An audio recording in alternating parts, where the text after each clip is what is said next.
Bonjour à tous et bienvenue pour cette nouvelle vidéo, je suis très contente de vous retrouver aujourd'hui pour les Craft Awards. Donc les Craft Awards, qu'est-ce que c'est? C'est un concept que j'ai piqué chez une youtubeuse beauté, je vais pas le cacher, et en fait c'est une remise des prix. Autour du monde de la polymère, il y a plusieurs points auxquels j'avais envie de décerner des prix, de mettre en avant des créatrices, des outils, des marques, pourquoi pas. Enfin voilà, c'est un petit concept que je trouvais fun et que j'avais envie de mettre en place avec vous. Donc libre à vous de faire ce formulaire avec moi, que ce soit dans les commentaires ou même dans des vidéos, n'hésitez pas à m'envoyer tous les liens. Et comme ça, on décernera tous ensemble les awards de la pâte polymère. Donc pour commencer, ma couleur de pâte polymère, coup de cœur de l'année, pour moi ça a été le Bleu Cosmo de chez Cernit. Tout simplement parce que c'est une couleur somptueuse. Qu'elle soit dans le paquet quand on la travaille ou même après cuisson, c'est une couleur qui déchire et vraiment j'ai eu le coup de cœur depuis que j'ai ces pains de pâte, je les utilise partout. Ensuite, ma marque coup de cœur tout confondu, pour moi ça va être Cernit, puisque ils ont sorti énormément de nouveautés cette année, des trucs vraiment géniaux entre les shiny, entre les translucides, entre la résine, enfin voilà, ils ont sorti plein de choses. J'ai pas tout testé, mais autant vous dire que les translucides et les shiny et même la résine, je pense que je vais me l'acheter très prochainement parce qu'elle me fait de l'œil. Et il y a eu les vernis aussi que j'ai testé, que j'ai bien aimé. Enfin voilà, pour moi, Cernit, ça a été une marque que j'ai testée à fond cette année et que j'aime vraiment beaucoup. Ensuite, la marque avec le meilleur rapport qualité-prix pour moi, c'est aussi Cernit, dans la mesure où on a eu la grosse promotion des pains à 1 € sur presque toutes les boutiques sur internet. Comment vous dire qu'on peut pas faire mieux au niveau rapport qualité-prix, parce que 80 centimes d'économie sur chaque pain de pâte, autant vous dire qu'on peut en acheter beaucoup plus d'un seul coup. Et bah voilà quoi, c'est la même qualité sauf que le prix baisse d'un seul coup de presque de moitié, on peut pas faire mieux quoi. Et voilà, pour moi, il n'y a pas de doute, meilleur rapport qualité-prix, rien que pour ça, ça vaut tous les suffrages. Ensuite, mon outil préféré de l'année, pour moi, ça a été les shapers. Ça m'a vraiment permis de faire des choses que je pouvais pas faire avant. J'arrivais pas à faire vraiment tout ce que je voulais, et depuis que j'ai les shapers, bah, je peux faire beaucoup plus de choses qu'avant. Voilà, j'ai vraiment eu un coup de cœur sur ces outils, et maintenant c'est dans mes essentiels et je peux vraiment plus m'en passer quoi. Maintenant, le produit coup de cœur hors polymère, donc tout ce qui touche au pain de pâte, etc. Ça peut être tout et n'importe quoi sauf les pains de pâte. Et je dirais sans hésiter le vernis velours de Cléopâtre. Ça fait pas depuis cette année que je le connais, je peux vous l'avouer, mais c'est que depuis cette année que je l'utilise. Et depuis que je l'utilise, je m'éclate à faire des effets de vernis sélectif. De toute façon, vous l'avez vu dans mes dernières vidéos. Avec le vernis Darwy, je pense que c'est les vernis en général, hein, mes produits coup de cœur.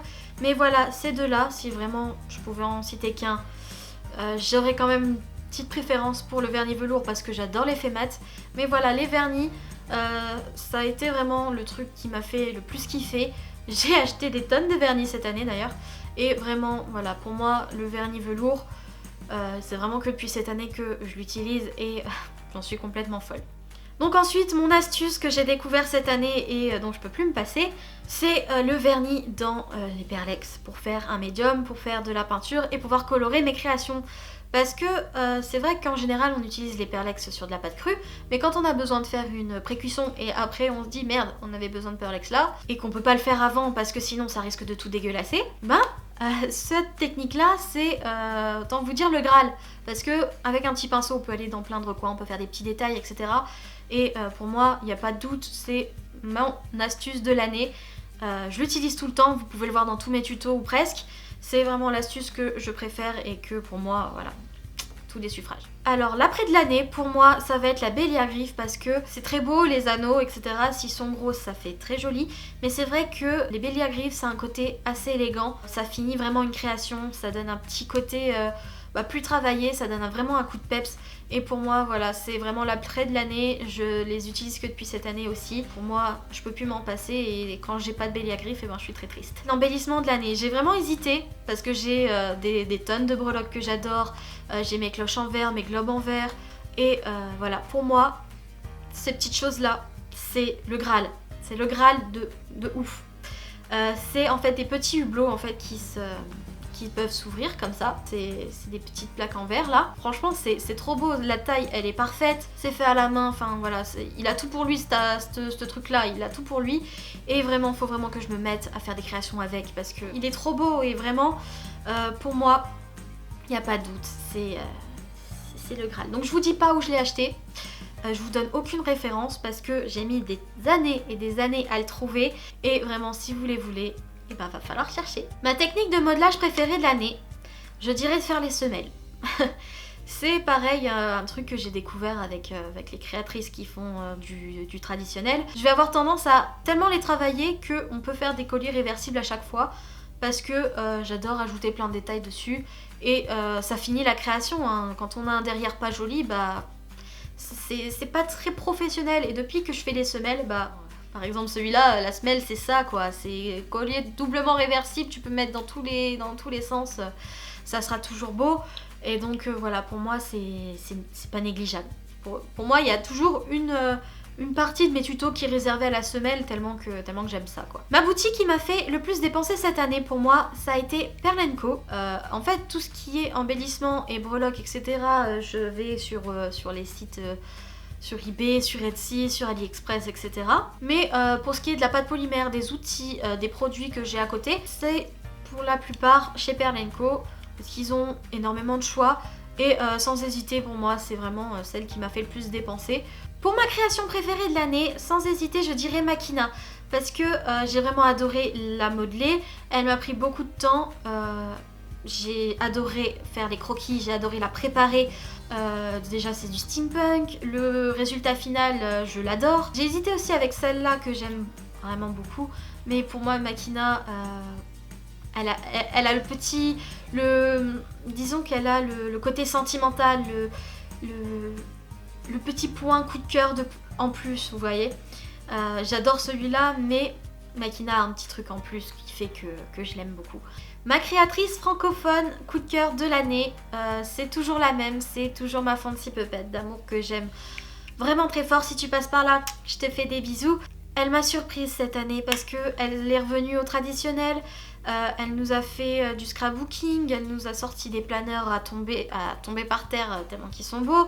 Elle nous a sorti toujours du contenu original, elle se démarque toujours des autres, elle nous propose toujours du contenu original, toujours plus beau. Voilà, tant qu'il n'y a pas de nouvelle créatrice vraiment complète qui me fait chavirer au niveau de toutes les créations, je pense que ça restera elle. Ma créatrice internationale de l'année, ça a été vraiment très compliqué à choisir, étant donné que je suis quasiment que des créatrices internationales, notamment beaucoup de Russes, beaucoup d'Américaines, enfin voilà, c'est même des Italiennes, j'en ai partout des créatrices, mais pour prendre vraiment la créatrice qui tout ce qu'elle fait me fait rêver, je dirais Hélène Rococo.